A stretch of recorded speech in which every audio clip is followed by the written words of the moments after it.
The knock came at 6:30 in the morning, which was unusual, and it came from the schoolroom side of the corridor, which was unusual. And when Miss Cecily Vane opened the door, she found not a housemaid, but the youngest Ashford child standing in his nightshirt, holding a piece of toast, as though it were evidence. He was 6 years old. He said, without preamble, Bramble won't eat either. Bramble was the dog. Cecily did not know yet what the morning would cost her. Had she known, she would have opened the door all the same. She crouched to his level, her plain gray skirt pooling on the flagstone. "And why," she asked, "has Bramble decided to fast?" "Because we decided first."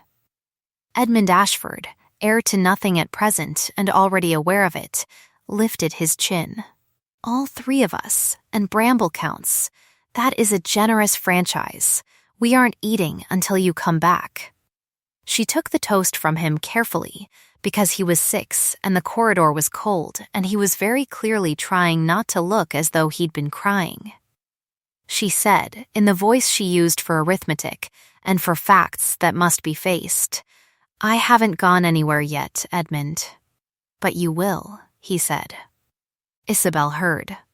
The clock at the end of the corridor had just struck the quarter hour, and somewhere below in the house, something Cecily could not identify was already in motion. Wheels on gravel, a door.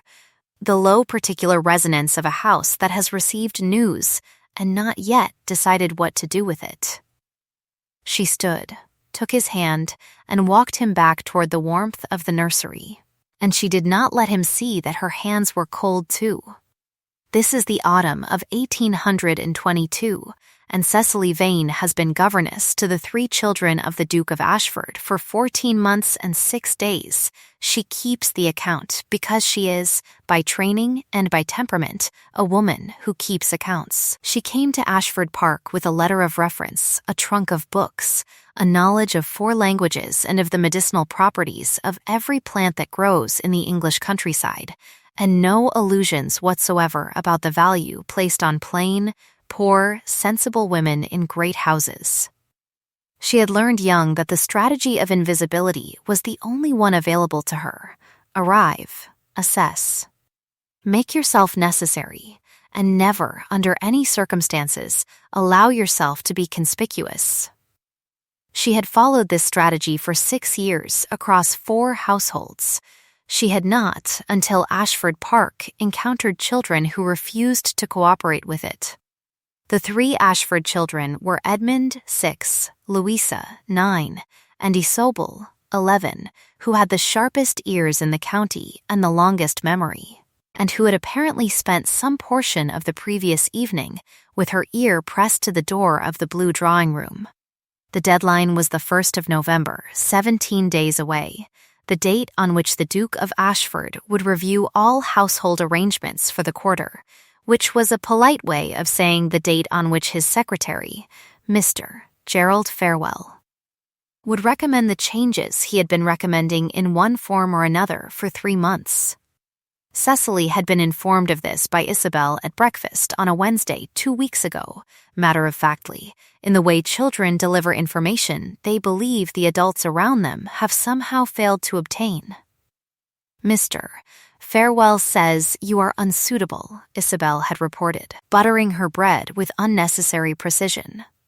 "He told Papa you have no gentility and no connections and are filling our heads with botanical rubbish and radical ideas about sufficiency." "I see," Cecily had said. "I told him botanical knowledge had saved Edmund from a fever in April, and that seemed more useful than gentility, but he said that was exactly the sort of thing he meant." "That was very loyal of you, Isabel. I'm not being loyal. I'm being accurate." A pause. "They're the same thing, sometimes," they were, and Cecily had filed that observation away, the same way she filed away everything useful, under the heading of things that would matter later, and that she could not yet lay before anyone plainly.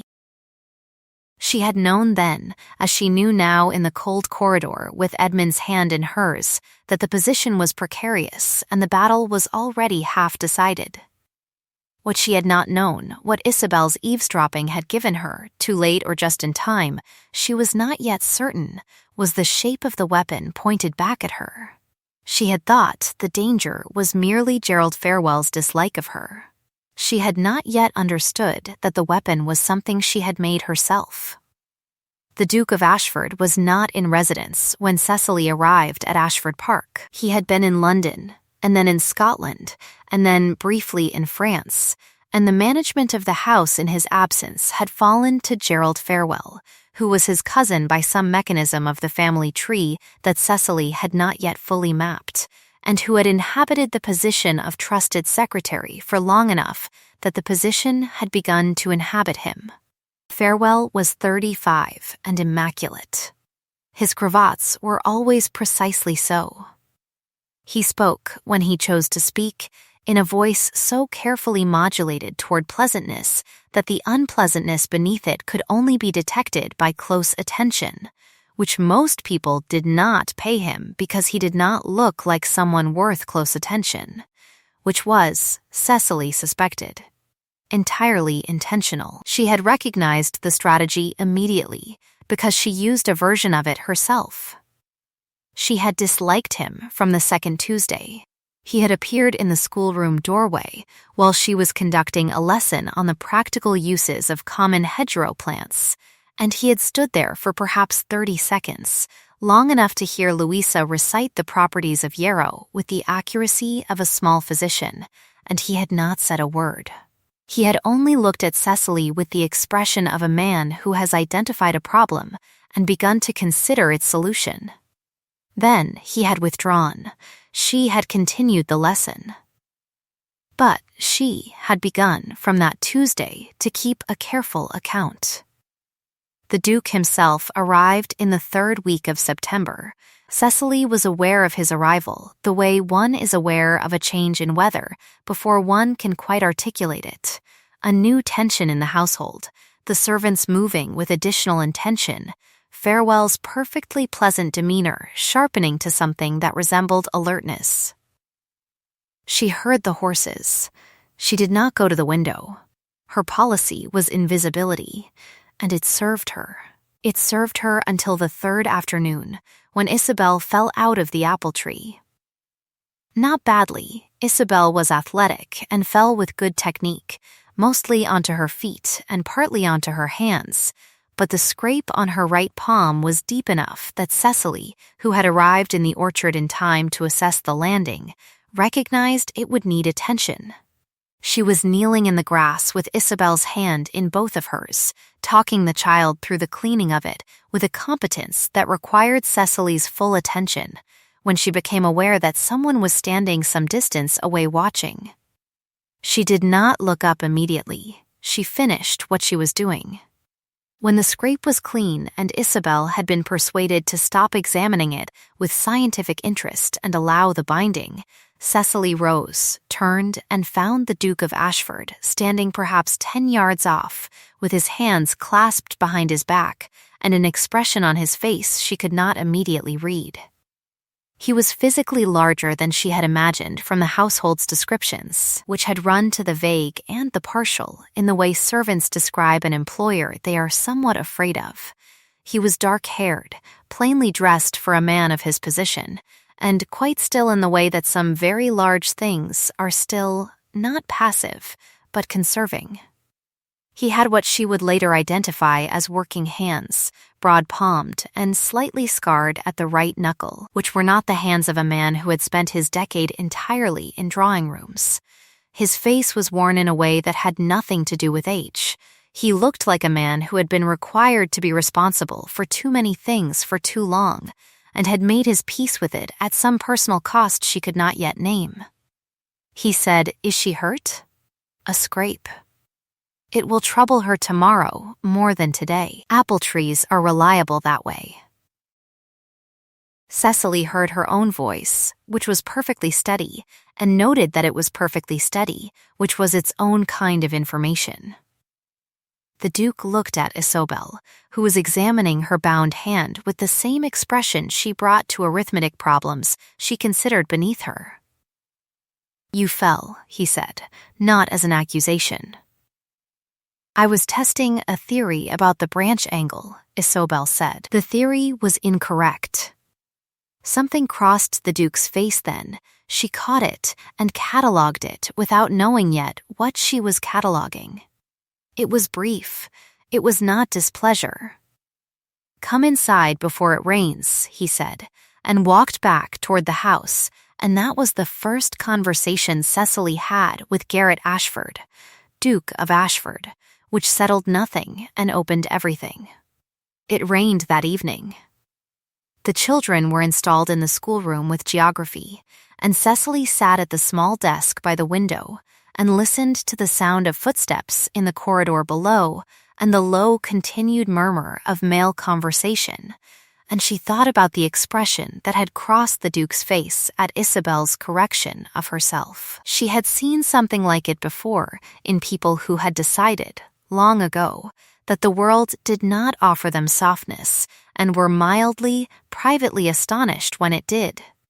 She made a note in the account she kept of things that would matter later and went back to Louisa's composition. Farewell made his first move the following week. He appeared at the schoolroom at an hour when the children were at their riding lesson, which meant Thessaly was alone. Which she suspected was not accidental. He came in without knocking, which was his habit when he wished to establish that a space was not hers, and stood looking at the shelves she had reorganized in the first month and the plant specimens drying in the window and the small collection of texts she had introduced alongside the standard curriculum. Miss Vane. His voice was the color of warm honey. I have been meaning to speak with you about the children's progress. Of course, Thessaly said. She did not stand. She had learned that standing was often concession disguised as courtesy. His Grace is concerned, Farewell said, that the curriculum may have drifted somewhat from what was originally discussed. She waited. The children speak very well of you. Perhaps too well, in certain quarters. He smiled. It reached all the way to the surface of his eyes, and no further. A governess who becomes indispensable has a way of creating complications, you understand. I understand the word, Thessaly said. Isobel, in particular, has begun to express views at table that His Grace finds unexpected. She informed him last evening that the common assumption about the nitrogen requirements of winter wheat was incorrect, and that she had verified this herself. The assumption is incorrect. She did verify it herself. Yes, the honey in his voice did not change. That is rather the issue, Miss Vane. She looked at him across the schoolroom for a moment. Then she said, Mr. Farewell, I suspect you have not come to discuss the nitrogen requirements of winter wheat. No, he agreed pleasantly. I have come to suggest, as a friend, that a degree of latitude in the scope of lessons might serve everyone's interests. There are several excellent establishments in Bath that would provide the girls with precisely what the season requires. Edmund might benefit from a male instructor. I mention this only because the 1st of November is the customary date for household review, and it would be a kindness to allow you time to make arrangements. That is very kind of you, Thessaly said. She watched him leave. Then she sat for a moment with her hands flat on the desk, feeling the cool of the wood through her palms, counting silently until the steadiness was complete. She had known this was coming. She had known since the second Tuesday. What she had not known was that Farewell had been writing to the Duke, letters summarizing the children's progress with enclosures for 3 months, and that the enclosures were not what the letters described them to be. She did not know that yet. She would not know it for 11 more days, which was how long it took for Isobel's ears and her own professional competence to triangulate the shape of the thing. In the meantime, she continued to teach. The Duke began appearing in the schoolroom on the 4th of October. Not summoning them to him, appearing at the door, the way he had appeared in the orchard, as though he had happened to be walking past and the room had caught him. He never asked permission. He also never interrupted.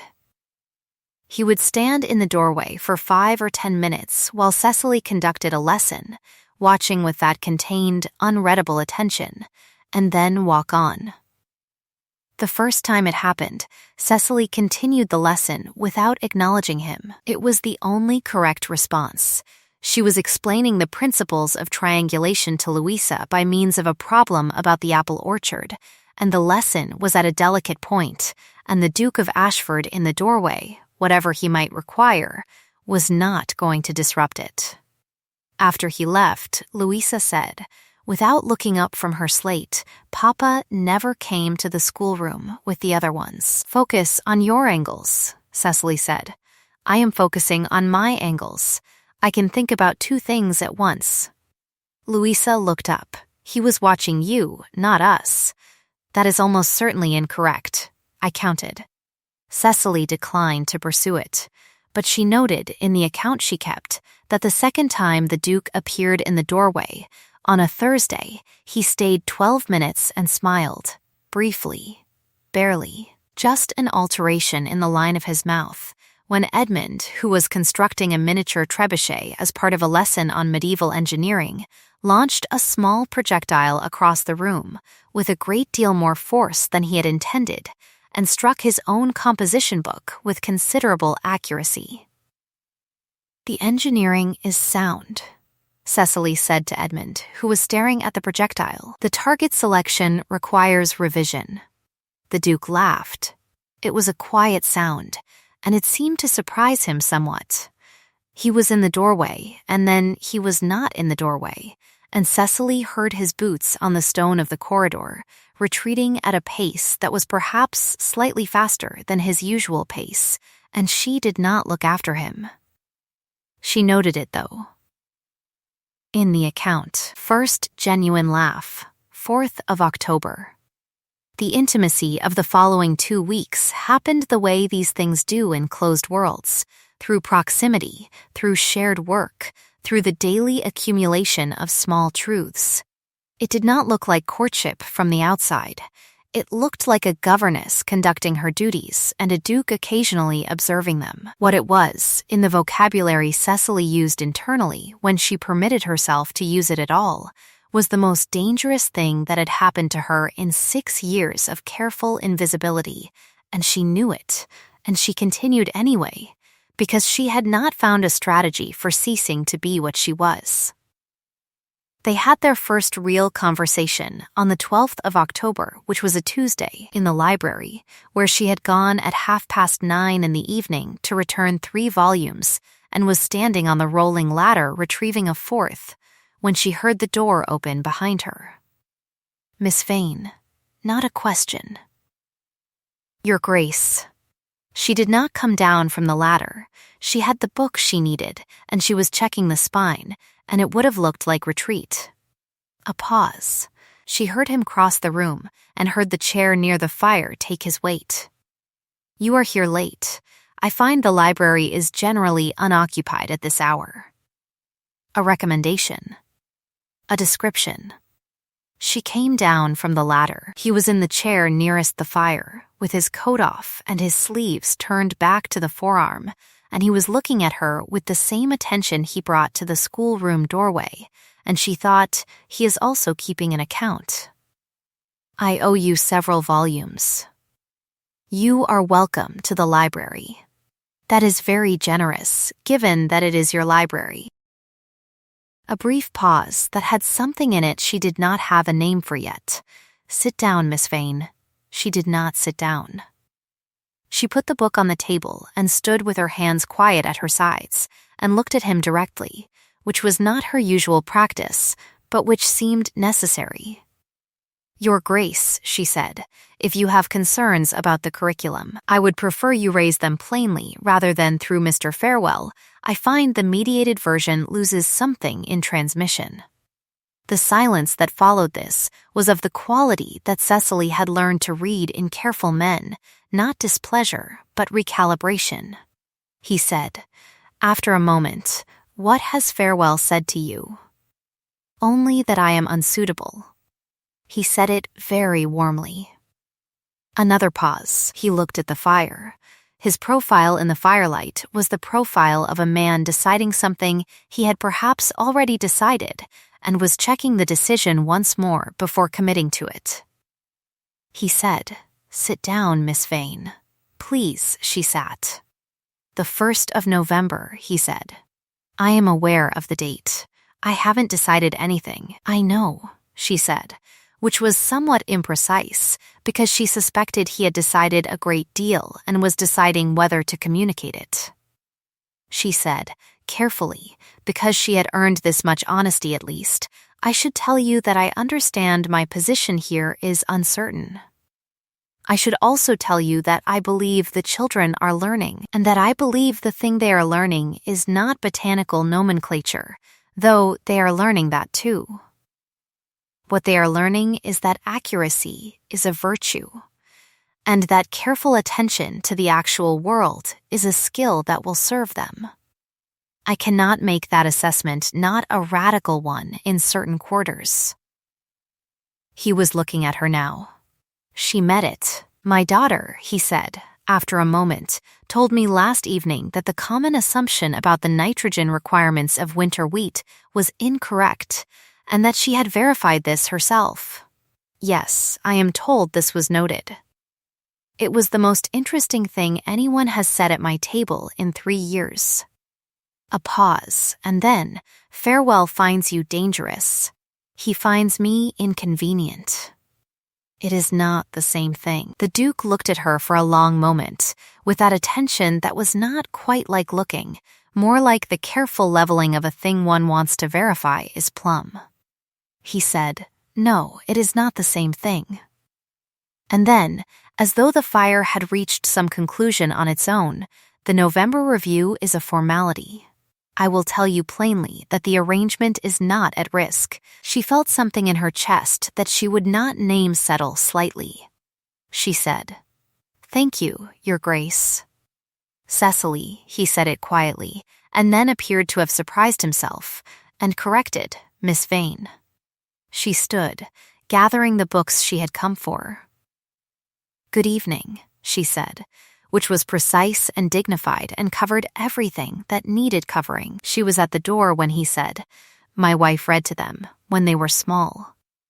Louisa was 3 when she died." A pause. "I mention it because you asked once why Louisa dislikes silence." She had asked, in passing, in the schoolroom doorway. She had not known he had heard. She turned.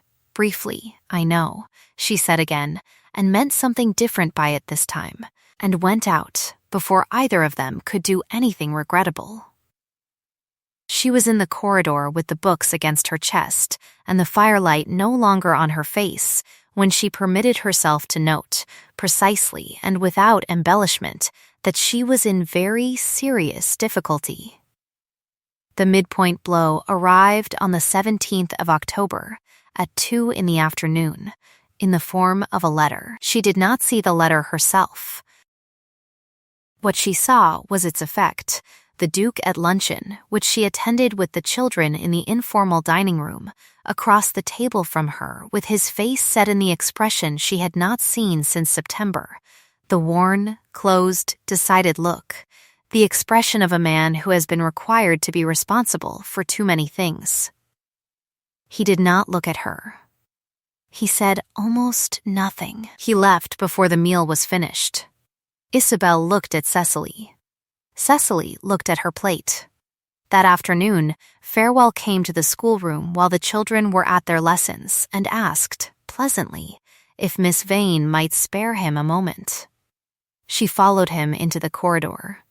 He said, still pleasantly, that His Grace had received some information that required his attention, and that in the interim it might be best if Miss Vane confined the children's lessons to the customary texts. She asked what information. He said he was not at liberty to say. He said it with the warmth of a man delivering good news, and withdrew. She went back to the schoolroom. She continued the lesson. Her hands did not shake. It was Isobel who discovered it. Because Isobel was Isobel, and because she had, at some point that autumn, apparently made it her project to understand the administrative structure of Ashford Park with the same thoroughness she brought to winter wheat. She came to Thessaly's room that evening after the younger children were in bed, and she stood in the doorway with the air of someone about to deliver information they have already organized into its component parts. "Farewell has been writing to Papa," she said, "not the household reports. Other letters. He has been saying that you submitted the curriculum reports and the children's progress letters, but the ones Papa received were not the ones you wrote." Thessaly was very still. "How do you know what I wrote?" "I found the copies in your desk." "I know I shouldn't have," Isobel added, in the tone of someone who knows something and has decided that knowing it outweighs the transgression of obtaining it. "Your versions said the children were progressing. The ones Papa received said you had begun introducing materials without approval, that the children were becoming eccentric. That Edmund in particular was becoming difficult to manage. There are 3 months of these letters. They have your handwriting on the covers, but different words inside." A pause. "I think he copied your handwriting for the covers." Thessaly sat for a moment on the edge of her bed. She said, "You are certain?" "I compared them. The D in your handwriting lifts at the end. The D in Farewell's version of your handwriting doesn't." She looked at her 11-year-old pupil, who was standing in the doorway with the posture of someone who has assembled evidence and is prepared to defend it, and she thought, "This is what I have been teaching, and this is also what will save us, and I cannot lay it before anyone yet. Because the only proof is a handwriting comparison, and the only witness is a child." She said, "Isobel, come in and close the door." Isobel came in. She sat in the chair by the window. She waited. "There is a thing," Thessaly said carefully, "that I cannot yet bring before anyone plainly. Not because it is not true, but because what is true and what can be demonstrated before witnesses are different quantities, and we have not yet arrived at the demonstration." She looked at Isobel. "Do you understand the difference?" "Yes," Isobel said. "Proof is not the same as being right. Being right is easier." "Yes, precisely that." Thessaly stood. She crossed to the desk where her work papers were stacked, and she took the bottom folder, the one she had been keeping since the second Tuesday, since the day Farewell had stood in the schoolroom doorway with that look she had recognized, and she opened it on the desk. "I need you to show me exactly what you found, and where, and when. And then, I need you to go to bed, and to say nothing to Edmund or Louisa, and to wait." "For how long?" "Until I have what I need." "Which is?" Thessaly looked at the papers before her. The copies of her own reports, in her own hand, which she had kept from the beginning because she was a woman who kept accounts. The letters from the Duke's London solicitor about the quarterly review of household expenses, which she had obtained from the library archive 3 days ago under the guise of verifying a reference date, and which contained, in a footnote she had almost missed, a discrepancy in the children's educational allowance that had been redirected, in small amounts, through a sub-account with Farewell's authorization. It was not the handwriting. The handwriting would help, but what she needed was the object, and she thought she knew where it was, and she thought she knew how to reach it, and she thought she had perhaps 6 days before the 1st of November. She said, "I need 7 more days, and the contents of the desk in the estate office that is kept locked." Isobel considered this. "I know where the key is," she said. Thessaly looked at her. "I'm not suggesting I take it," Isobel said with dignity. "I am providing information. What you do with information is your own matter." She was gone. The door was shut. Thessaly sat alone with the papers and the lamp and the sound of the house settling around her, and she thought about the way truth travels through channels that can be falsified, and about the difference between being right and being demonstrably right, and about the 1st of November, which was now 10 days away, and moving toward her at the pace of an arriving inevitability. She was offered the bribe on the 19th. Farewell came to her in the morning room at an hour when the Duke was riding, and the children were occupied. He sat across from her with his immaculate cravat and his pleasant voice, and he said that he had been thinking, and that it seemed to him there was an arrangement that might serve everyone well. He said that there was a position available, through a connection of his, at an establishment in Edinburgh. He said the salary was better than her current one. He said there was every reason to believe she would thrive there, given her particular aptitudes, and that an excellent reference could be provided. He said it warmly. He said it as though he were doing her a kindness. She looked at him for a moment. She said, "No," he said, with the warmth unchanged. "I wonder if you understand what I'm offering." "I understand exactly what you're offering," she said. "You are offering me my integrity in exchange for my compliance, wrapped in the language of professional generosity. You are offering me a future in exchange for a present that does not suit you." She put her hands flat on the table between them. "I find I am not in the business of that exchange." His warmth developed very slightly, a quality beneath it that she might have described as cold if cold were a strong enough word. "Miss Vane," he said, "you are not what His Grace requires. That," she said, "is a decision I believe he is capable of making for himself."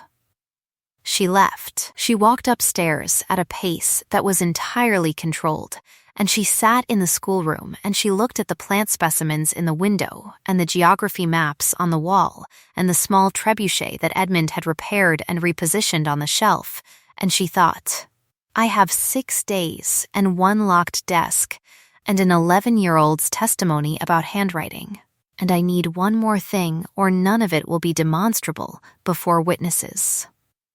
Then Edmund knocked on the door and came in for his morning lesson, and Thessaly Vane, who had been a governess for 6 years and who had made herself invisible in 4 houses, and who had kept exact accounts of everything that would matter, taught him mathematics with the patient precision that had, apparently and quite without her planning it, made her indispensable. The thing that broke it open arrived not from Thessaly's investigation, but from the direction she had not considered. The Edinburgh position was real, and the reference had already been written in her name, without her knowledge or consent, and sent to the Edinburgh establishment 3 weeks ago. She discovered this because the Edinburgh establishment wrote back to Ashford Park in a letter addressed to Miss C. Vane, care of Mr. Gerald Farewell, which arrived on the 21st of October, and which Farewell had neglected to intercept because he did not expect it to arrive before the 1st of November. Thomas, who had been the Duke's under-butler for 22 years, and who had a face like a well-seasoned board, and the observational habits of a man who had survived a great deal by being where no one expected him, brought the letter directly to Thessaly because it was addressed to her. He set it on the schoolroom desk. He said nothing. He looked at it. He looked at her. He left. She opened it. She read it. She read it twice. Then she put it very carefully in the folder at the bottom of her desk, with the account she had been keeping since the 2nd Tuesday, and she looked out the window at the October sky, which was the color of pewter and pressing down on the copper of the beeches with the specific weight that means a storm is 3 or 4 hours out. She had what she needed. She had what she needed, and she had 9 days, and she had the letter, and she had her own copies, and she had the Edinburgh letter that had been sent in her name without her knowledge, and she was going to need witnesses, and she was going to need the locked desk. And she was going to need Thomas, who had said nothing at all and meant everything by it. She went to find Thomas. Thomas was in the silver pantry, which was where Thomas usually was when he was not being anywhere else, and he was polishing a tray with the focus of a man who considers the tray the most important thing in the world and wishes only to be left to it. Thessaly sat down on the stool near the door. She said, "Thomas, how long have you been with the family?" 22 years, he said, without looking up. "And have you, in 22 years, formed any conclusions about Mr. Farewell?" A very long pause. The polishing continued. "I am not paid for conclusions, Miss Vane." "No," she agreed, "but I suspect you have formed them anyway." He put down the tray. He looked at her directly for perhaps the first time in 14 months, which was long enough for her to see that behind the weathered board face was a man who had been waiting for someone to ask him the right question. "I have," he said, "over the course of 3 years, been asked to convey certain letters directly to the post without their passing through the usual route." She waited. "I have also," he said, "observed that certain letters arriving at the house have been opened and resealed with a degree of care that falls slightly short of adequate." He picked up the tray again. "I mention this in case it is useful. There is a desk," Thessaly said. "In the estate office. The large one, with the inlaid lid." "Yes." Thomas set down the tray again. With some finality, he reached into his waistcoat pocket and produced a key, which he placed on the edge of the table nearest her, and then retrieved his tray and returned to polishing with complete and focused attention. She picked up the key. She said, "Thomas, Miss Vane, if I can arrange for the Duke to be in the library tomorrow evening, and if I can arrange for 3 or 4 other people who ought to see what I am going to show him to be in the library as well, will you be one of them?"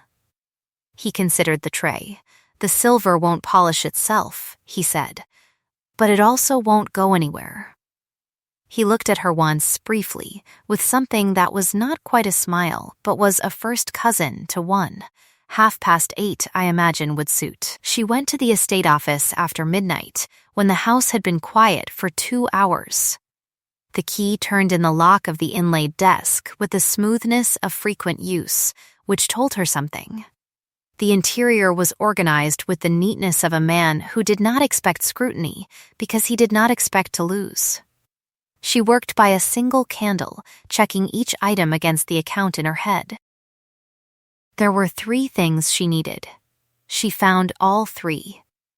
The first was a sheaf of letters bearing her handwriting on the covers, just as Isabel had described, the D without the lift, the slightly wider margin, the evidence of a skilled and practiced copier working from a model.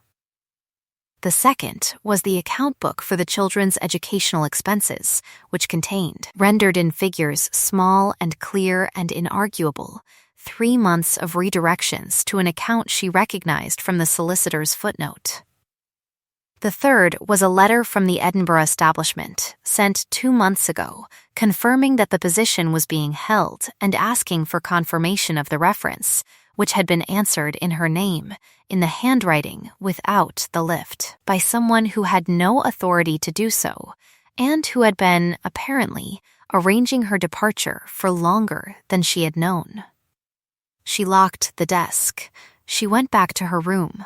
She laid the 3 documents on the table beside her own copies and the Edinburgh reply that Thomas had delivered that morning, and she looked at all of it in the light of the candle, which was burning low by now, and she thought about the 1st of November, which was now 9 days away, and she thought, the way out is through the middle, in the light, with witnesses. She spent the following morning composing 4 notes. 1 to Thomas. 1 to the estate's man of business, Mrs. Aldrich, who was in the village and whose opinion the Duke trusted, and who had, she had learned, some reservations about the management of the children's accounts that he had not yet found an occasion to express. 1 to Dr. Harrow, who had treated the children through the spring fever, and who had his own views about the household's management that he also had not found occasion to express. And one to the Duke's London solicitor, Mr. Petfield, who was not in the village, but who had, she had confirmed, arrived at the inn at Ashford Crossing 2 days ago on a visit that Farewell's letters had not mentioned to anyone. She delivered none of these notes herself. She gave them to Isabel, who had the most reliable sense of direction in the household and the most complete understanding of who was where at what hour, and she said, "These need to arrive today." Not through the regular post. Isobel looked at the notes. She looked at Thessaly. 8:30, she said, in the library. And Farewell? Thessaly considered. Invite him as well. Isobel's eyebrows rose. It is better, Thessaly said, to have him in the room. The afternoon was the longest part, she taught, which was the only completely correct thing she could do, and the children were unusually quiet. Even Edmund, who was not naturally given to quiet, sat at his work with a focused attention that told her Isabel had said more than nothing and less than everything, which was approximately right. She read with Louisa, and she did trigonometry with Edmund, and she did not look at the clock more than was necessary. At 4:30, the Duke passed the schoolroom door and did not stop, which was different from his usual habit, and she took note of it without reading it as conclusive. At 5:30, Farewell appeared at the schoolroom door. He looked at her with an expression that had moved, very slightly, from pleasantness toward something she would not have called uncertainty in any other man, but which, in Farewell, was its functional equivalent. He said, "I have received a note." "Yes," Thessaly said. "From you." "Yes," a pause. His immaculate composure was present, but had the quality of a garment that fits slightly less well than it should. "I wonder what you imagine the evening will accomplish." She looked at him. She said, evenly, without heat, the way she had learned to deliver the things that most needed to land, "I imagine it will accomplish a demonstration." Which is different from an accusation, and different again from a conclusion. She returned to Louisa's composition. 8:30, Mr. Farewell. The children will be in bed by then. He left. His footsteps in the corridor were even and controlled, and slightly faster than usual. She heard the library clock strike 8 in the nursery corridor as she was tucking Edmund in. He held her hand for a moment after she straightened, with the grip of a child who has decided not to say what he is thinking, and she said, "Go to sleep, Edmund. Will you be here tomorrow?" "Yes," she said, and was glad it was not yet tomorrow when she said it. So it was not a promise, but a statement of current intent, which was the most she could honestly offer, and which was, she suspected, one of the reasons she was who she was. She went to the library. They were there. Thomas, near the door, with his hands folded and his face as readable as a locked box. Mr. Aldrich, the man of business, who had come from the village and who looked alert in the way of a man who has suspected something for some time and is relieved to find someone else has suspected it too. Dr. Harrow, by the bookshelves, with a walking stick and an expression of dry professional patience. Mr. Petfield, the solicitor, who had come from Ashford Crossing in a hired carriage and who was examining the fireplace mantel with the calm of a man who has attended many such evenings and expects this one to be instructive. Isobel was not there because she was 11 and had been sent firmly to bed, but the 4 notes she had delivered were in the room with her by proxy, which was perhaps more useful. The Duke was at the fire. He turned when Thessaly entered, and his face was the face she did not yet know how to read, the closed, worn, decided look, and he said, "Miss Vane." "Your Grace." She went to the table. She set the folder on it and opened it. "I apologize for the arrangement of this evening. I would have preferred a more private conversation, but the nature of what I have to show you requires witnesses, and witnesses require arrangement. Farewell came in behind her. He shut the door.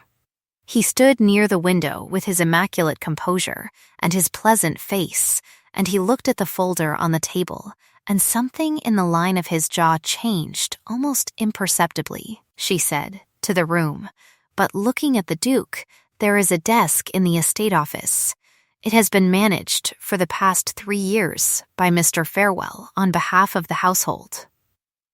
The key to this desk was given to me last evening by Thomas, who has been asked on several occasions to convey certain letters without their passing through the usual route, and who has observed certain incoming letters being opened and resealed. She paused. Thomas, is that accurate? Thomas said, It is, Miss Vane. She took the first document from the folder and held it to the lamp on the table. This is a letter from the Edinburgh establishment to which Mr. Farewell applied, in my name and without my knowledge or consent, for a position that I have not sought and did not accept. It arrived at Ashford Park 3 days ago, addressed to me in care of Mr. Farewell, and was brought to me directly. She set it on the table and took the second. These are letters bearing my handwriting on the exterior, or rather a copy of my handwriting, which can be distinguished from my own by the treatment of the letter D, which in the originals lifts at the exit stroke, and in these does not. These letters were sent to His Grace summarizing the children's progress in terms that bear no relation to the copies I retained. She put them on the table. Mr. Petfield, she looked at the solicitor. You received, some weeks ago, a query about the management of the children's educational accounts. I believe there is a discrepancy in the quarter's expenses that has not been satisfactorily explained.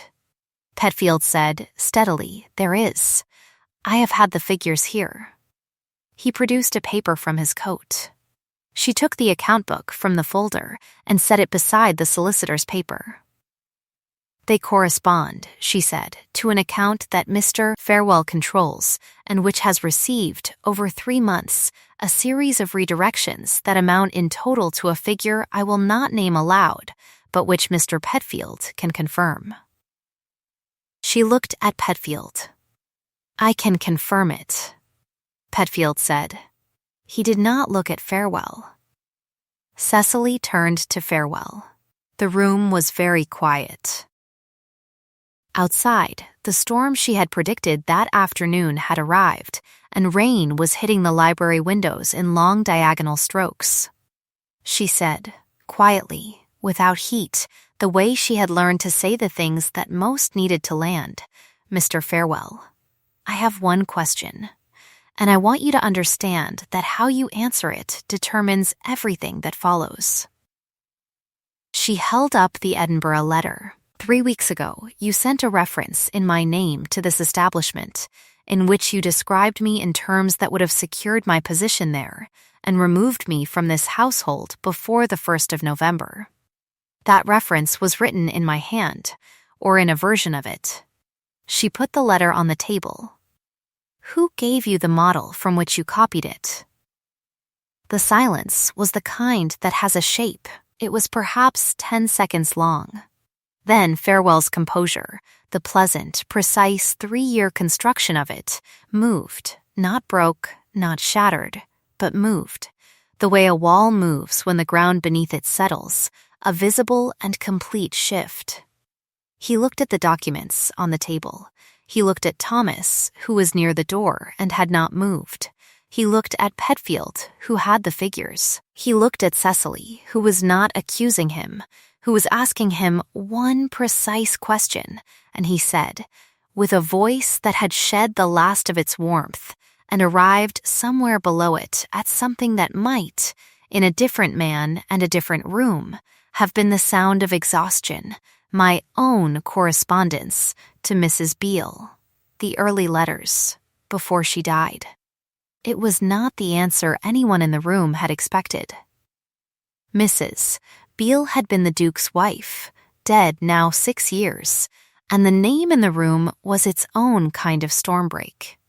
Because Farewell had loved her, had loved her without any prospect or acknowledgement, had loved her from the position of trusted secretary and distant cousin, had watched her die and watched the Duke's grief and had stayed on, and had apparently spent 3 years trying to manage the household in the way he believed she would have managed it, and had spent 3 years deciding what was suitable and what was not, and had falsified reports and redirected accounts and arranged departures, all in the service of a vision of this house that belonged to a dead woman and a decade he could not recover. The room was very still. The Duke had not spoken. He was at the fire, with his back to it, and his face was doing something Thessaly had not seen it do, which was nothing, a complete and total stillness. The stillness of a man who has received a blow and is deciding how to stand under it. She said, into that stillness, not to farewell, but to the room, I want to be clear about what I am not asking for tonight. I am not asking for a trial. I am not asking for scandal. I am asking for accuracy, for the record to reflect what the record actually contains. She gathered the documents from the table, kept the ones that were hers, and set the account book in front of Petfield. Mr. Petfield can advise on the financial matter. The letters can speak for themselves to anyone who wishes to compare the handwriting. And Mr. Farewell can depart this house at his own convenience, with an allowance that is more than his circumstances require, on the condition that he does so quietly and says nothing about this household or its occupants that is not accurate. She looked at the Duke. He was looking at her. She said, "That is what I propose." The Duke said, after a moment that had several things in it, "That is more than generous." "I know," she said. "It protects the children from a public account of their father's household affairs, which is the only protection that matters at the moment." Farewell said, from near the window, in a voice that had gone entirely quiet and small, the children were well taught. No one responded to this immediately. Thessaly looked at him for a moment, at the immaculate man with the pleasant voice who had loved a dead woman, and built a small bureaucratic kingdom in her memory, and had run it so quietly that no one had noticed for 3 years, and who had, at the end, been undone by a D with a lift at the exit stroke, and an 11-year-old who compared documents. She felt something that was not pity and not forgiveness, but was in the vicinity of both, the feeling of looking at someone whose damage you understand, and whose actions you cannot excuse, and whose defeat does not satisfy you. She said, "They are well taught." He left the library before the clock struck 9. The others dispersed with the quiet efficiency of people who have done what they came to do. Thomas paused at the door and looked at Thessaly with the non-smile that was his version of warmth, and she said, "The silver," and he said, "Quite right," and went out. She was left alone with the Duke. The fire had burned lower. The rain was still at the windows, less insistent now, and the library had the particular quality of emptiness that a room acquires when it has been full of people, and a difficult thing has occurred in it, and the difficult thing is now done. He said, "After a while, I should have seen it." "No," she said. "You weren't meant to." He was very careful, and he was someone you trusted, and trust is the channel through which information travels. If the channel is managed, the information reflects the manager. She sat down in the chair she had been asked to sit in on the Tuesday 3 weeks ago, which now seemed very far away. People who are trusted are almost impossible to suspect, and people who are overlooked, he said, are almost impossible to catch. She looked at him. "I am saying," he said, with the careful precision of a man choosing his words from a very short list of ones that will do the work without overreaching it, "that you have been here for 14 months, and I did not fully see what you were doing, and that is a cost. A real one. You came to the schoolroom," she said. "That is not the same thing as understanding." No, she agreed, but it is the beginning of it. He looked at the fire for a moment. She watched the profile she had been cataloging since September, the worn gravity of it, the line of the jaw that was different in this quieter, post-storm version of him, more honest somehow about the exhaustion beneath the composure. He said, "Without looking at her, the morning after Louisa was born, I went to tell her mother. She was reading. She had been reading since 4 a.m. because she could not sleep. She said, 'Come in then, and tell me what it costs you,' and I had not, until that moment, been asked that." A pause. "I have not been asked it since." Thessaly said, very carefully, "What does it cost you?" He was quiet for long enough that she thought he might not answer. Then he said, "Less than it did lately, considerably less." She did not say what she thought. She said, instead, the 1st of November is 9 days away. "The review is cancelled," he said. "The arrangement stands." "Your Grace." She stood. She gathered the remaining papers from the table. She was going to leave on steady legs and a composed face, because that was who she was, and she was not going to stop being who she was, simply because the fire was low and the storm was easing, and a man she had been keeping an account of since the 4th of October had just told her something true about himself. "I should go up, Thessaly." He said it again, and this time did not correct it. And she stopped. She heard the fire settle. He said, "I have no intention of asking you for anything tonight, and I want you to know that plainly, and I also want you to know that I intend to ask you something. At a different time, when the situation allows for a different answer than the one you are correctly in the position of having to give." She felt something arrive in her chest that she could not account for and did not try to account for. She said, "That is very clear." "I am finding," he said, "that clarity is something I value. More than I did."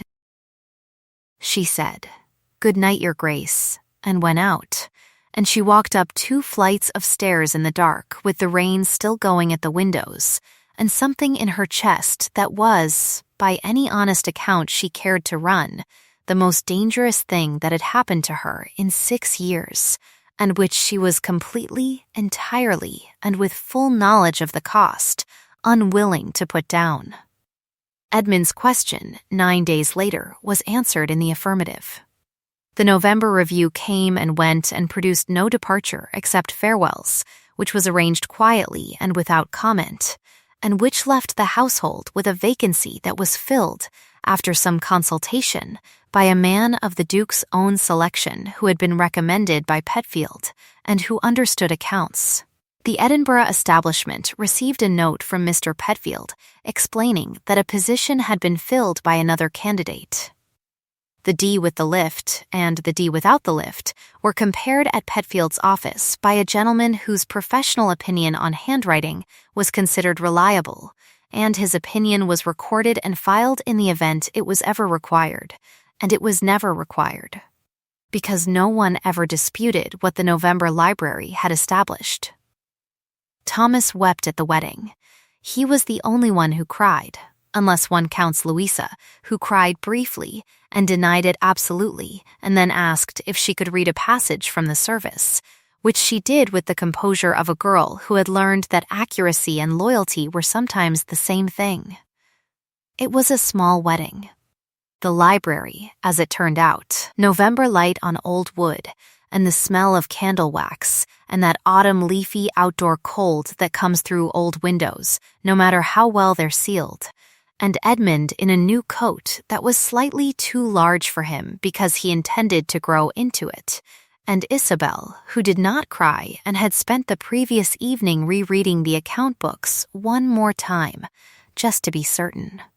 The declaration itself had happened in the orchard, which was appropriate, because Isabel had been the beginning of everything in the orchard. He had said, in the end, in the quiet that happens after a long decision is made and the making of it has been confirmed, I have no title to offer that is more than a name, and no argument that holds past the single fact that I would rather be looked at by you than by anyone, and I do not say this because you saved my children and my household and my accounts, because those are debts.